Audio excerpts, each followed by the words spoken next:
Hello दोस्तों, आप सभी का फिर से इस यूट्यूब चैनल पर मैं दिल की गहराइयों से आपका इस्तकबाल और खैर मकदम करता हूँ। नज़्म गो शुअरा की जो एनसीईआरटी किताबों में जिन शुअरा कराम का तज़किरा है, उनकी सवाने हयात जो मुख्तसरन और जामे दिया गया है, उस पे हम आपके सामने वीडियो के ज़रिए गुफ्तगू कर रहे हैं। तो आज जिस शायर के मुतालिक हम आपके सामने कंटेंट को पेश कर रहे हैं, वो है अली हैदर नज़्म तबातबाई। आपने नज़्म तबातबाई का नाम सुना होगा, लेकिन उनका असल नाम क्या है ये शायद आपके ज़हन में ना हो। अगर जिनको है तो वो फिर भी मज़ीद क्या है अज़बर कर लें चीज़ों को। नज़्म तबातबाई का असल नाम क्या था? पूरा नाम अली हैदर नज़्म तबातबाई, जिनकी पैदाइश 1853 में लखनऊ में हुई थी। ठीक है, लखनऊ शहर में ये हज़रत पैदा हुए थे। ठीक, लखनऊ में किस सन में? 1853 में। और इनकी वफ़ात हुई है 1933 में। पहला निकात देखिए कि नज़्म तबातबाई लखनऊ में पैदा हुए। अभी मैंने बताया कि 1853 में इनकी पैदाइश हुई थी। अगला पॉइंट है कि नज़्म तबातबाई की इब्तदाई तालीम लखनऊ में हुई। ठीक, नज़्म के वालिदा लखनऊ के नवाब मोतमिदुद्दौला आगा मीर के ख़ानदान से थी। नज़्म की जो वालिदा थी, जो इनकी अम्मी थी, लखनऊ के जो नवाब थे मोतमिदुद्दौला आगा मीर के ख़ानदान से इनका ताल्लुक़ था। ये आगे रखिएगा कि मोतमिदुद्दौला आगा मीर के ख़ानदान से थी। अगला पॉइंट है कि आगा मीर लखनऊ के नवाब गाज़ीउद्दीन हैदर के वज़ीर आज़म थे। अब आगा मीर कौन थे? कि जो गाज़ीउद्दीन हैदर थे, इनके क्या थे? वज़ीर आज़म थे। ठीक, अगला पॉइंट है कि नज़्म नवाब वाजिद अली शाह की बीवी बोटा बेगम की फूफी ज़ात भाई थे। नज़्म जो थे वो क्या थे? नज़्म तबातबाई जो थे, नवाब वाजिद अली शाह की जो बीवी थी, क्या? बोटा बेगम। ठीक है, उनकी क्या है? फूफी ज़ात भाई थे। ठीक, अगला पॉइंट है कि नज़्म इसी रिश्ते की वजह से 1868 में अपने वालिद के साथ मटिया ब्रिज कलकत्ता चले गए। वहीं नज़्म ने दरस निज़ामी की तालीम हासिल की। ये जो रिश्ता, ये जो शाही ख़ानदान से इनका रिश्ता जुड़ा हुआ था, इसी ताल्लुक़ से, इसी निस्बत की वजह से ये दरस निज़ामी की तालीम इन्होंने हासिल की। ठीक, अगला पॉइंट है कि 1887 में तक नज़्म को कोलकाता में ही मुख्तलिफ़ मुलाज़मतें करते रहें। कि 1887 तक, 1868 में इन्होंने तालीम हासिल कर चले गए थे कोलकाता। तो 1887 तक क्या है कि कोलकाता में ही ये मुख्तलिफ़ जो जॉब्स थे या मुलाज़मत के जो काम थे वो वहाँ पे करते रहें। 1887 में तलाश माश के सिलसिले में हैदराबाद पहुँचे। हैदराबाद का रुख किस सन में किया? 1887 में। ये याद रखिएगा, 1887 में। और फिर आखिरी उम्र तक वहीं रहे। मतलब कि इनकी वफ़ात जो हुई है वो कहाँ हुई है? हैदराबाद में हुई है। ठीक है, ये याद रखिएगा कि इनकी वफ़ात कहाँ हुई है? हैदराबाद में हुई है। ठीक, हैदराबाद में। फिर अगला पॉइंट है कि हैदराबाद में नज़्म ने कई मुलाज़मतें की। कि हैदराबाद में गए तो इन्होंने कई मुलाज़मतें की, लेकिन ख़ास करके कौन सा था? देखिए कि अगला पॉइंट कि नज़्म कुतुब खाना आसिफिया के मुहतमिम रहें। जो कुतुब खाना है आसिफिया, ये क्या है कि एक बार जब आप अभी तेलंगाना का पेपर हुआ था उर्दू का, उसमें इनके मुतालिक पूछा गया था। ठीक है, तो जो आसिफिया कुतुब खाना है, कुतुब खाना किसे कहते हैं? कुतुब खाना लाइब्रेरी को कहते हैं। ठीक है, तो वहाँ के क्या थे? ये मुहतमिम थे। ठीक है, याद रखिएगा कि वहाँ की ये मुहतमिम थे। अगला पॉइंट है कि नज़्म निज़ाम कॉलेज हैदराबाद में ही पहले अरबी फ़ारसी के लिटरेचर और फिर उर्दू के उस्ताद की हैसियत से खिदमत अंजाम दी। कि सबसे पहले उन्होंने अरबी के, फिर फ़ारसी के लिटरेचर रहे, अरबी फ़ारसी लिटरेचर के क्या उस्ताद रहे। फिर उन्होंने क्या किया? उर्दू के भी उस्ताद के तौर पर इन्होंने वहाँ पे निज़ाम कॉलेज जो हैदराबाद में था वहाँ पे इन्होंने खिदमत अंजाम दी। अगला पॉइंट है कि 1918 में वो दारुल तर्जुमा हैदराबाद से वाबस्ता हो गए। तो दारुल तर्जुमा हैदराबाद से किस सन में वाबस्ता हुए? 1918 में, ठीक, ये याद रखिएगा। और फिर आखिर तक या मुख्तलिफ इल्मी और अदबी खिदमत अंजाम देते रहे। मतलब कि इनकी आखिरी जो मुलाजिमत जिस इदारे में थी या जहाँ जिस जगह थी वो था दारुल तर्जुमा, ठीक है, दारुल तर्जुमा, दारुल तर्जुमा। और किस समय दारुल तर्जुमा में इन्होंने जॉब इख्तियार की? 1918 में, ठीक, और आखिर तक यहीं पे मुकीम रहे। अगला पॉइंट कि दारुल तर्जुमा में मुलाजिमत के दौरान नज़्म ने कई किताबों के तर्जुमे किए। यहाँ से शाये होने वाली किताबों पर नज़र सानी की और मुख्तलिफ़ उलूम की इस्तिलाहात वज़ा करने मतलब बनाने में, इस्तिलाहात बनाने में भी इन्होंने अहम हिस्सा लिया। कि इन्होंने क्या कि दारुल तर्जुमा से जो जब मुलाजिमत करते थे, जब वहाँ पे जॉब करते थे, तो क्या है कि दारुल तर्जुमा में बहुत सी किताबें तर्जुमे होती थी। तो तर्जुमे के बाद नज़र सानी उस पर की जाती थी, यानी प्रूफ रीडिंग की जाती थी, प्रूफ राइटिंग की जाती थी, कि नज़र सानी उस पर करते थे और उसमें जो भी कमियां होती थी उसकी इस्लाह करते थे। उसके अलावा क्या है कि इन्होंने बहुत से क्या है नए नए इस्तिलाहात, टर्मिनोलॉजीज़ क्या है इन्होंने ईजाद किया, बनाए। वज़ा करा मतलब बनाना, ठीक है, बनाए इन्होंने।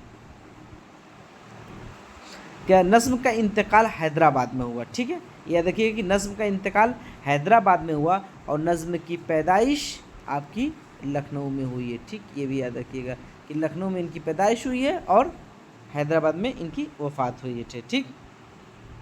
अगला पॉइंट आपके सामने पेश है कि नज़्म मुताला शख्स थे। क्या कि नज़्म की जो शख्सियत थी वो क्या कि वो मुताले के बहुत शौकीन थे, ठीक है। कि फिर अगला कि नज़्म ने उर्दू के अलावा अरबी, फ़ारसी, अंग्रेज़ी ज़बानों में भी पूरी कुदरत हासिल की थी। कि जब इंसान को मुताले का शौक़ होता है ना, तो उसकी तिश्नगी की, इल्म के हुसूल की जो तिश्नगी है उसकी बुझती नहीं है। तो क्या है कि अक्सर देखेंगे उर्दू में जो अदब आया है, जो फिल वक्त जो भी उर्दू में दूसरी ज़बानों से, तो कोई फ्रांस से आया, फ्रांसीसी ज़बान से, तो कोई इंग्लिश ज़बान से, कि उन किताबों का तर्जमा करके उर्दू में मज़ीद क्या है ज़ख़ीरे को, जो उर्दू अदब का ज़ख़ीरा है उसमें इजाफ़ा किया गया। तो जब हम क्या है कि पहला जिस ज़बान से अदब आ रहा है, जब हमें उस ज़बान की जानकारी होती तो अब बेहतर तरीके से हम चीज़ों को लिख पाते हैं। तो इस तरीके से बहुत से उर्दू के अदबात जो थे वो क्या है कि वो ज़बान सीखते थे। बहुत से फ़्रांस की ज़बान जानते थे, फ्रांसीसी जानते थे, जर्मन ज़बान जानते थे। तो उन्होंने क्या उन ज़बानों को जानकर वहाँ के अदब को पढ़ा और फिर उर्दू में उसका तर्जुमा किया, ठीक। तो इस वजह से क्या है कि उर्दू और फ़ारसी और अंग्रेज़ी जो मुख्तलिफ़ ज़बानें थी उन ज़बानों को सीखा उन लोगों ने और जानते थे, तो उन लोग उस ज़बान की जो अदब थी उस अदब को उन्होंने उर्दू में मुंतकिल किया। अगला पॉइंट है आपका कि नज़्म को फ़ल्कियात और इल्म उरूज से खुसूसी दिलचस्पी थी। इल्म उरूज आप जब फ़न शायरी पढ़ेंगे तो उसमें आपके इल्म उरूज नज़र आएगा। तो इल्म उरूज बस इतना याद रखें कि जो शेर व शायरी से जो भी चीज़ें होती हैं उसको इल्म उरूज में डाल दिया जाता है। जैसे कि बहर क्या होगा, वज़न क्या होगा, किस बहर में बात कही जा रही है, ठीक है, ये सब तख्ती किस तरह शेर की जाएगी, ये सब इल्म उरूज में बयान की जाएगी। एक इल्म बयान होता है, इल्म उरूज होता है, ठीक है, इल्म मानी, इल्म बयान। तो इल्म उरूज क्या है, ये सब शायरी के से ताल्लुक़ रखता है।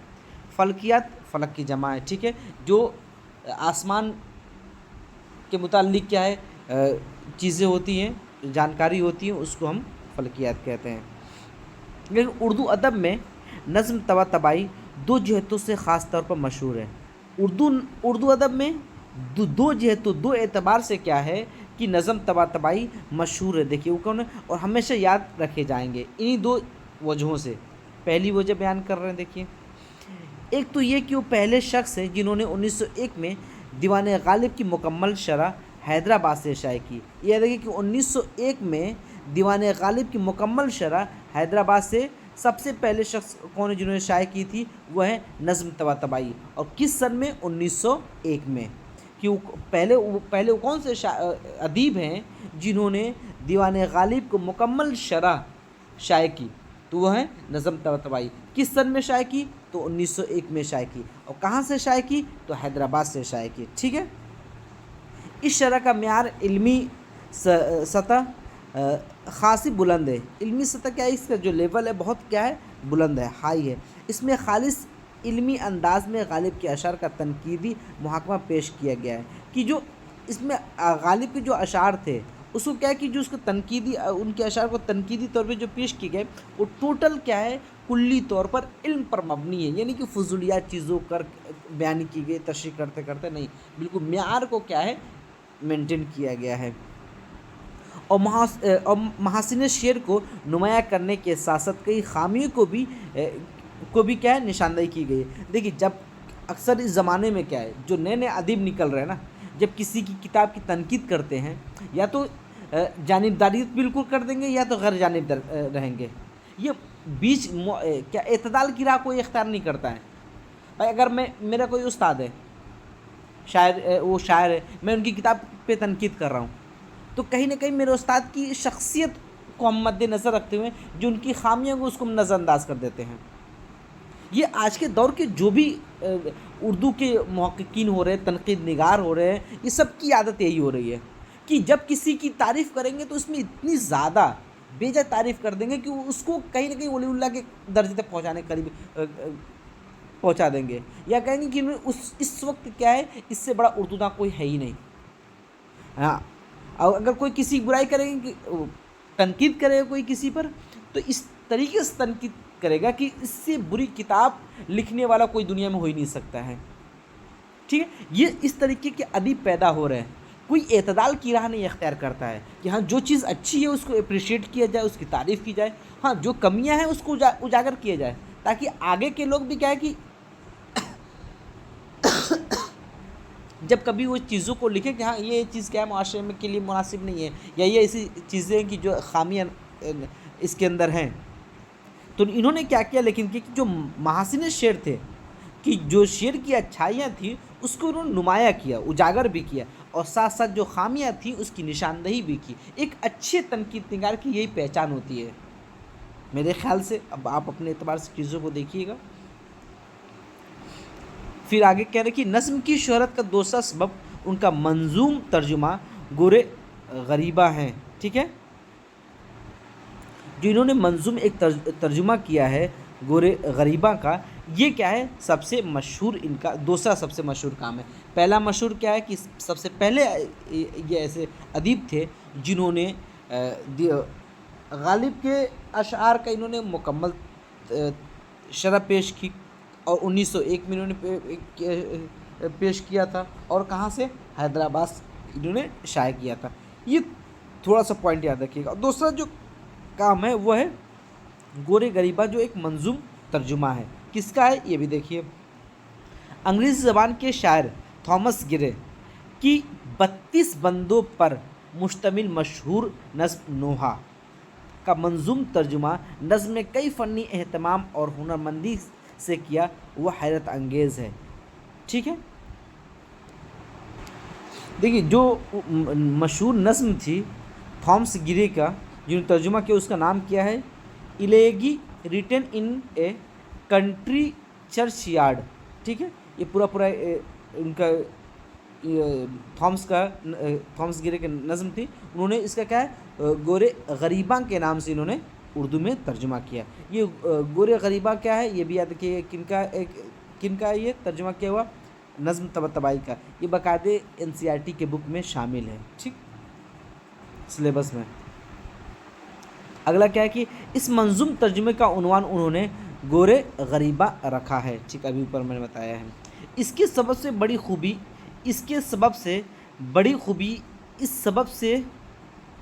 یہ دوبارہ ہو گیا، بڑی خوبی اس سبب سے سب سے بڑی خوبی کئی بار ہو گیا، ہاں، سب سے بڑی خوبی یہ کہ ترجمے میں اصل نظم کا سوز اور درد انگریزی کی کیفیت پر برقرار ہے، کہ جو انگریزی کے اندر جو سوز اور درد بیان کیا گیا ہے، ٹھیک ہے، سیم ٹو سیم من و عن کیا ہے، اردو میں بھی اس کو محسوس کیا، اردو ترجمے میں محسوس کیا گیا ہے۔ یا آپ اردو میں جب اردو میں گورے غریبہ پڑھیں گے، جو آپ کو سوز اور درد کا احساس ہوگا، ہاں، اس کے اندر جو آپ کو احساسات ہوں گے، سیم کے سیم احساسات کیا ہے، جب آپ انگلش کے اس نظم کو پڑھیں گے، پوئٹری کو پڑھیں گے، تو آپ کو سیم احساس دونوں میں کیا ہے، یکساں نظر آئے گا۔ ऐसा नहीं कि जब क्या कि इंसान एक चीज़ से दूसरी चीज़ में एक चीज़ को मुंतकिल करता है, एक तो कहीं ना कहीं उसमें एक नुक्स आ ही जाता है, इसमें नुक्स का भी आपको एहसास नहीं होगा। अगला पॉइंट है कि नज़्म ने इस तर्जुमे में नज़्म की हैयत का नया तजर्बा किया है। नज़्म तबाई ने इस तर्जुमे में नज़्म की एक हैयत का क्या है, नया तजर्बा किया है। उस एक नई हैयत को क्या कहेंगे, देखिए अगला पॉइंट क्या है कि नज़्म का हर बंद अंग्रेज़ी स्टेंजा की हैयत में लिखा गया है। स्टेंजा अंग्रेज़ी का क्या है, एक टर्म है स्टेंजा, इस हैयत में लिखा गया है। तो सेम इसी तजर्बे को नज़्म तबाई ने उर्दू में भी अपनाया है। देखिए अगला पॉइंट कि नज़्म ने काफ़िया बंदी का नया तर्ज इख्तियार किया। यही जो ऊपर बात की गई स्टेंजा, ठीक है, यही कि नज़्म की एक नई हैयत का इन्होंने तज्जिया किया, जो कि आपके सामने पेश किया गया है। तो ये मुख्तसर से ये हवाले के तौर पे आप याद रखिएगा, गुलिस्तान अदब जो है 12वीं जमात की सफ़र में 168-65 पर ये नज़्म तबाई का तस्करा है। ठीक, अब आइए आपके सामने जो दूसरे शायर हैं वो है इकबाल। कौन है, वो है इकबाल। ठीक, देखिए इकबाल की पैदाइश 1877 में हुई थी और इनकी वफ़ात हुई है 1938 में। देखिए मोहम्मद इकबाल पंजाब के एक मशहूर शहर सियालकोट में पैदा हुए थे। सियालकोट में इनकी पैदाइश हुई थी और अक्सर पूछा जाता है कि इकबाल के अलावा ऐसे कौन से शायर हैं जिनकी पैदाइश सियालकोट में हुई थी, तो वह हैं फैज़ अहमद फैज़। ठीक है, याद रखिएगा, फैज़ अहमद फैज़। अगला सवाल है कि इकबाल के बुज़ुर्गों का सिलसिला कश्मीर से मिलता है। जो इनके बुज़ुर्ग का अगर सिलसिला नसब देखेंगे तो इनका कश्मीर से मिलता है। ठीक, अगला पॉइंट कि इकबाल के वालिद का नाम शेख नूर मोहम्मद था। इनके वालिद का नाम क्या था, शेख नूर मोहम्मद। अगला सवाल, अगला पॉइंट है कि इकबाल ने इब्तदाई तालीम मौलवी मीर हसन से हासिल की। मौलवी मीर हसन से हासिल की। फिर कह रहे कि 1897 में लाहौर गवर्नमेंट से बीए किया। 1897 में क्या किया, बीए किया। इकबाल ने 2 साल बाद 1899 में एमए किया। ठीक, इकबाल ने मज़ीद तालीम के लिए 1905 में यूरोप का सफ़र किया। ये याद रखिए कि अल्लामा इकबाल यूरोप का सफ़र किस सन में तय किया, तो 1905 में तय किया। ठीक है, ये बात याद रखिएगा। फिर अगला पॉइंट कि इकबाल ने वहाँ डॉक्टरेट ऑफ बेरसड़ी की डिग्री हासिल की। बेरसड़ी की वहाँ से इन्होंने वकालत और डॉक्टरेट की डिग्री इन्होंने हासिल की। अगला पॉइंट है कि इकबाल वापस आकर लाहौर में वकालत शुरू कर दी है, लेकिन कुछ अरसे तक वहीं यही इनका ज़रिए माश बना रहा। ठीक, अगला पॉइंट है कि इकबाल ने मुख्तलिफ़ औकात में बरतानिया, जर्मनी, स्पेन, फ्रांस, फ़लस्तीन, अफ़गानिस्तान वगैरह का सफ़र किया। इन क्या है मुल्कों का ये मुख्तलिफ़ औकात में मुख्तलिफ़ टाइम पर क्या है, डिफरेंट टाइम पर ये जाकर इन मुल्कों का इन्होंने सफ़र किया। ठीक, अगला पॉइंट है कि इकबाल समाजी और सियासी सरगर्मियों में भी हिस्सा लेते रहे। कि जो समाजी तौर पर और सियासी तौर पर जो सरगर्मियाँ होती हैं, जो एक्टिविटीज़ होती हैं, क्या है उसमें भी ये पार्टिसिपेट करते थे, हिस्सा लेते थे। इकबाल के इन्हीं सरगर्मियों ने उनकी शायरी में बड़ा तनोव पैदा किया है कि जो सरगर्मियाँ सियासी और समाजी तौर पर जो सरगर्मियाँ होती थी, इन सरगर्मियों में शामिल होते थे और वहाँ से इनको जो चीज़ें नज़र आती थी, दिखती थी, तो क्या है वही क्या है अपनी शायरी में बयान कर देते, जिसकी वजह से इनकी शायरी में बड़ा तनोव नज़र आता है, बहुत ज़्यादा आपको फैलाव नज़र आता है। ठीक है,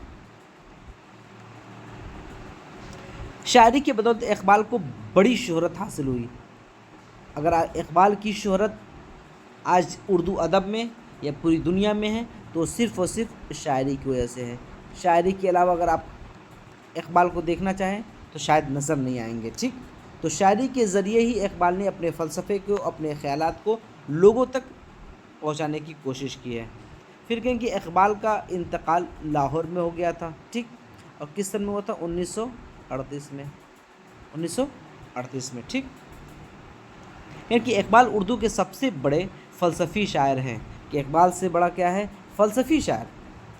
फ़लसफ़ी शायर शायद उर्दू में कोई और नहीं है। اقبال کا مشرقی اور مغربی فکر کا مطالعہ بہت وسیع ہے کہ مغربی فکر اور مشرقی فکر دونوں فکر کا انہوں نے کیا ہے مطالعہ کیا ہے، اور بہت وسیع ہے، بہت گہرا ہے، وسیع مطلب ہوتا ہے گہرا، ٹھیک۔ اگلا پوائنٹ کہ اقبال کو قدیم اور جدید علوم پر گہری نظر رکھتے تھے۔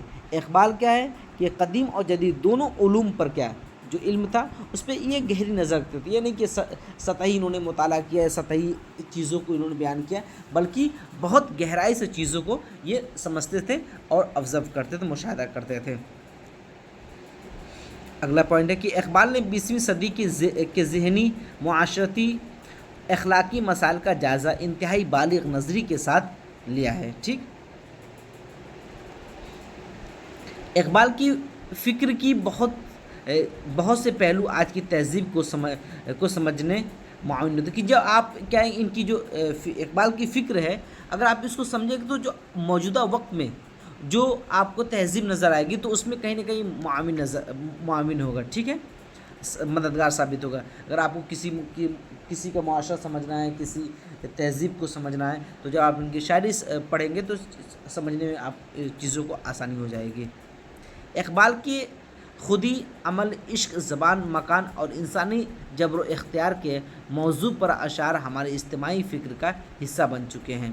کیا ہے خودی پہ انہوں نے شاعری کی، عمل پہ شاعری کی، عشق پہ شاعری کی، زمان و مکان پہ شاعری کی، انسانی جبر و اختیار پر انہوں نے شاعری کی۔ یہ جو موضوعات، مختلف موضوعات پہ جب آپ ان کو پڑھیں گے تو کہیں نہ کہیں آپ اجتماعی فکر کا حصہ کیا کہ کہیں نہ کہیں چیزوں کو آپ سمجھ سکتے ہیں بہتر طریقے سے کہ اقبال نے کون سا فلسفہ اور کس طریقے سے پیش کیا ہے، ٹھیک۔ اگلا پوائنٹ ہے کہ اقبال جتنے بڑے مفکر تھے اتنے ہی بڑے فنکار تھے، کہ جب آپ اقبال کو پڑھیں گے تو ساتھ ہی ساتھ مفکر تو تھے، تھنکر تو تھے، اس میں کوئی دو رائے نہیں ہے، اس کے ساتھ ساتھ فنکار بھی تھے۔ اور فنکار کسے کہتے ہیں؟ آرٹسٹ، کہ کوئی آرٹس والا ہے، آرٹسٹ ہے کہ کسی چیز کو اتنے بہتر طریقے سے کنسٹرکٹ کر کے، تعمیر کر کے چیزوں کو پیش کرتا ہے کہ کیا کہ لوگوں کا جو دل ہے وہ مو لیتا ہے۔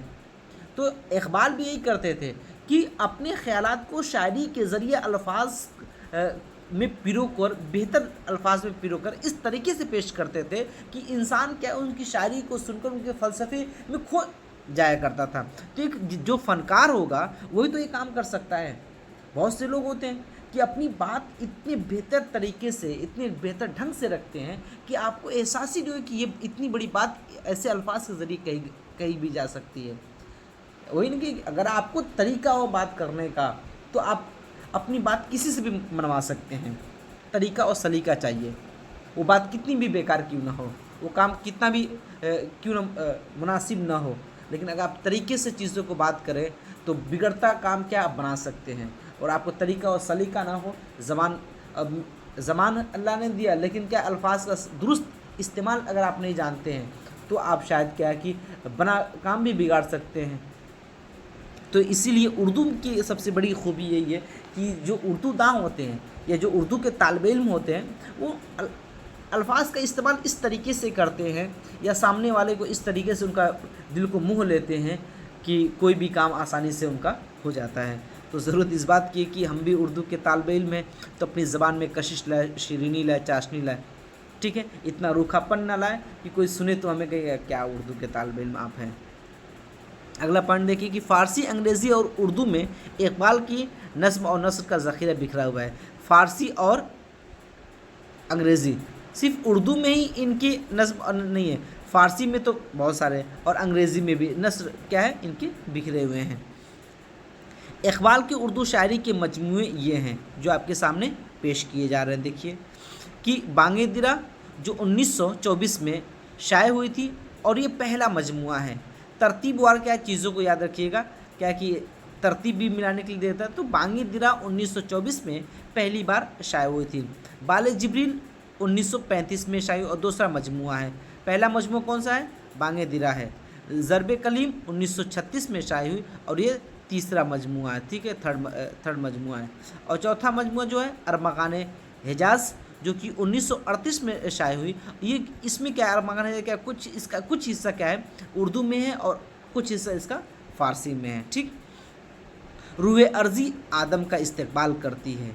ये अल्लामा इकबाल की एक नज़्म है जो कि बार जिब्रील से ली गई और एनसीईआरटी किताब में इसको शामिल किया गया है। ठीक, तो हवाले के तौर पे देख लीजिए अल्लामा इकबाल को किन किन किताबों ने, एनसीईआरटी की किताब ने, गुलिस्तान अदब में भी है, नवाए उर्दू में भी, नवाए उर्दू जो 9वीं जमात की और 10वीं जमात की दोनों की है, गुलजार अदब जो 11वीं 12वीं, सब में क्या इनका तस्करा किया गया है। तो 71 72 नंबर, 172, 138, 153, 184 ये सफ़ात नंबर है, आप जाकर हवाले के तौर पर चीज़ों को देख सकते हैं।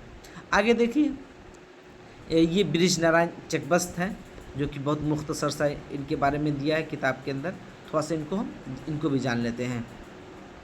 कह रहे कि ब्रिज नारायण चकबस्त 1882 में इनकी पैदाइश हुई थी और 1936 में इनकी वफ़ात हो गई। एक बात याद रखिए कि जो भी कंटेंट आपको तरतीबवार पेश किया जा रहा है, ये मैंने क्या है सीक्वेंस से निकाला है, बैठाया है। देखिए अभी आपने देखा होगा कि अल्लामा इकबाल की पैदाइश क्या है 1877 है और इनकी पैदाइश क्या है 1882 है। तो अल्लामा इकबाल कहीं ना कहीं इनसे बड़े हुए हैं और ये छोटे हुए हैं। ठीक, तो मैंने क्या है कि तारीख़ पैदाइश के एतबार से पूरी वीडियो बना रहा हूँ। अगर आप तरतीबवार चीज़ों को पढ़ेंगे तो ऐसी आपको जहन में याद रहेगा कि पहले मैंने इकबाल को पढ़ा था या चकबस्त को पढ़ा था, इकबाल से पहले मैंने किसको पढ़ा था, नज़्म तबतबाई को पढ़ा था, नज़्म तबतबाई से पहले मैंने किन को पढ़ा, शौक़ किदवाई को पढ़ा, उनसे पहले किन को पढ़ा मैंने अकबर इलाहाबादी को पढ़ा, उससे पहले किन को पढ़ा, इस्माइल मेरठी को पढ़ा। तो ये तरतीब से अगर चीज़ें याद आएंगी, तारीख़ पैदाइश क्या है, तरतीबवार क्या लगाने के लिए आता है, कौन किससे बड़ा है या कौन किससे छोटा है, तो फ़ौरन आप आराम से लगा सकते हैं। नेट वेट में अक्सर पूछते हैं, अब तो हर जगह पूछने थोड़ा कॉम्प्लिकेटेड करने के लिए। ठीक, ये याद रखिएगा। देखिए कह रहे कि चकबस्त फैज़ाबाद में पैदा हुए। चकबस्त की पैदाइश 1882 में हुई, ये आपको पता होना चाहिए। और किस शहर में इनकी इस सन में पैदाइश हुई है, तो फैज़ाबाद में। ठीक, फैज़ाबाद में। क्योंकि ब्रिज नारायण ने लखनऊ में तालीम हासिल की और वहीं वकालत करने लगे कि लखनऊ में क्या इन्होंने तालीम हासिल की और यहीं से तालीम हासिल करने के बाद यहीं पर वकील हो गए। ठीक, वकालत करने लगे। पहले के जो भी उर्दू दां अक्सर देखेंगे वकील ज़रूर होंगे। क्योंकि ब्रिज नारायण का इंतकाल रायबरेली में हुआ। ये भी याद रखिए कि रायबरेली में इनका इंतकाल हुआ, कब हुआ, 1926 में। ठीक, 1926 में इनका इंतकाल हुआ। ठीक, रायबरेली में। और आखिरी रसूम जो भी रस्म अदा की जाती है इंतकाल के बाद, फौत हो जाने के बाद, तो लखनऊ में अदा की गई थी। क्योंकि चकबस्त मीर अनीस के उसलूब शायरी से ज़्यादा मुतासिर थे। अगर आपके सामने सवाल आता है कि चकबस्त किसके उसलूब से, शायरी में किसके उसलूब से ज़्यादा मुतासिर नज़र आते हैं, तो वो है मीर अनीस का जो उसलूब था शायरी का, उससे क्या है बहुत ज़्यादा मुतासिर नज़र आते हैं। अगला आपका पॉइंट है कि चकबस्त के कलाम में सादगी, सलासत, रवानी और एक मुतरन्नम फ़िज़ा पाई जाती है। फ़ज़ा भी पढ़ते हैं, फ़िज़ा भी पढ़ते हैं, दोनों तरीके से इसका तलफ़ुज़ कर सकते हैं और लोग करते रहते हैं, क्योंकि दबिस्तान का थोड़ा सा फ़र्क हो जाता है। अगला पॉइंट है कि चकबस्त ने भी शायरी का आगाज़ गज़ल से किया कि दीगर शुअरा की तरह चकबस्त ने भी क्या है शायरी का आगाज़ क्या है गज़ल से किया। बाद में हुब्बुल वतनी के जज्बे के तहत कौमी नज़में लिखने लगे। कि बाद में क्या कि जब इनको शऊर ज़्यादा हुआ या मैच्योरेशन जब हुए, तो क्या हो कि इन्होंने हुब्बुल वतनी, वतन की मोहब्बत के जज्बे के तहत क्या है कौमी नज़में ज़्यादा से ज़्यादा कहने लगे।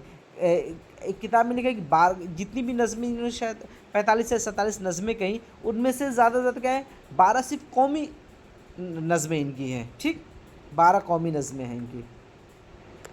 अगला पॉइंट देखिए कि चकबस्त को कौमी शायर कहा जाता है। कौमी शायर किसे कहा जाता है, तो चकबस्त को कहा जाता है, ब्रिज नारायण चकबस्त को। ये पॉइंट अब याद रखिए, कौमी शायर किसे कहा जाता है, तो चकबस्त को कौमी शायर कहा जाता है, चकबस्त को। ठीक, कौमी शायर।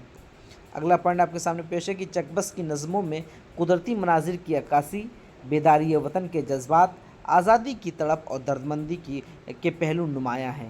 कि कुदरती मनाजिर की अक्कासी होती है, बेदारी वतन वतन के मुतालिक आप बेदार हों, आप सोए न रहें, वतन को बर्बाद न करें। ठीक है, और आज़ादी की तड़प और दर्दमंदी के क्या पहलू क्या है इनमें नुमायाँ नज़र आता है। अगला पॉइंट है कि चकबस्त ने अहबाब, बुज़ुर्गों और कौमी रहनुमाओं के मरसिए भी लिखे हैं। कि अहबाब जो दोस्त, ठीक, बुज़ुर्गों जो ضعیف لوگ ہیں اور جو قومی رہنما رہ چکے ہیں ان کے کیا ہے کہ شخصی مرثیے لکھے ہیں. شخصی یہاں پہ آپ بڑھا سکتے ہیں شخصی مرثیے, ٹھیک ہے, شخصی مرثیے لکھے ہیں. اگلا پوائنٹ ہے کہ صبح وطن ان کے مجموعے کا نام ہے. ان کے مجموعے کیا نام ہے؟ صبح وطن.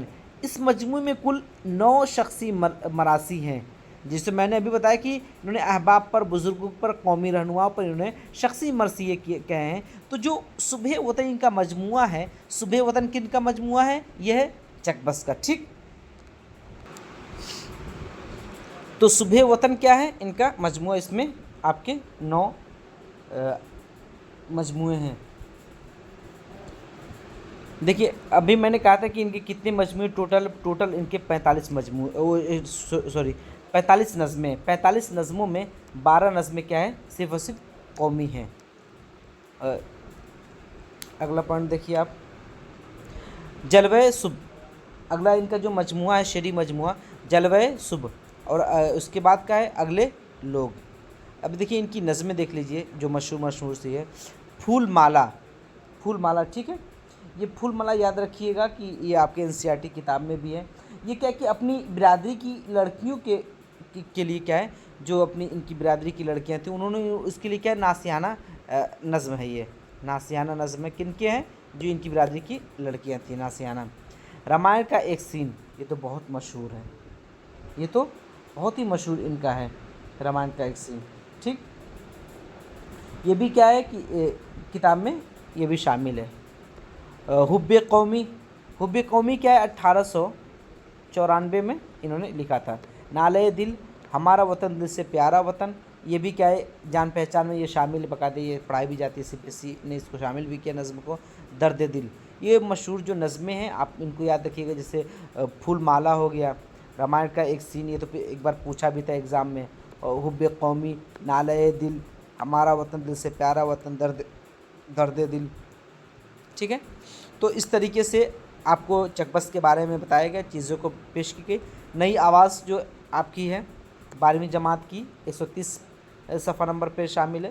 نمائے اردو جو 9ویں جماعت کی ہے صفحہ نمبر 145 پہ ان کا تذکرہ ہے. تو اس طریقے سے آپ کے سامنے آج میں نے نظم طباطبائی, اقبال اور چک بس کے متعلق چیزوں کو سمجھا اور جاننے کی کوشش کی. تو انشاءاللہ کیا اگلی ویڈیو میں آپ سے ملاقات ہوگی. اگر آپ اس چینل پر آپ نئے ہیں تو پلیز اس چینل کو سبسکرائب کریں, اور یہ BPSC کی بھی جو آپ تیاری کر رہے ہیں, جو بھی لوگ بھی BPSC TR 3 کی, ان کے لیے بہت کارآمد ثابت ہو سکتا ہے کہ اگر آپ اپنے اسٹیٹ کی کتاب پڑھ رہے ہیں, SCERT کتاب پڑھ رہے ہیں اپنے اسٹیٹ کی, تو ٹھیک ہے, اس کے ساتھ ساتھ آپ کو NCERT کتاب بھی مطالعے میں رکھنا بہت ضروری ہے, کیونکہ اس سے اکثر سوالات بن کے آتے ہیں. ٹھیک, پھر انشاءاللہ اگلی کلاس میں آپ سے ملاقات ہوگی. تب تک کے لیے اللہ حافظ.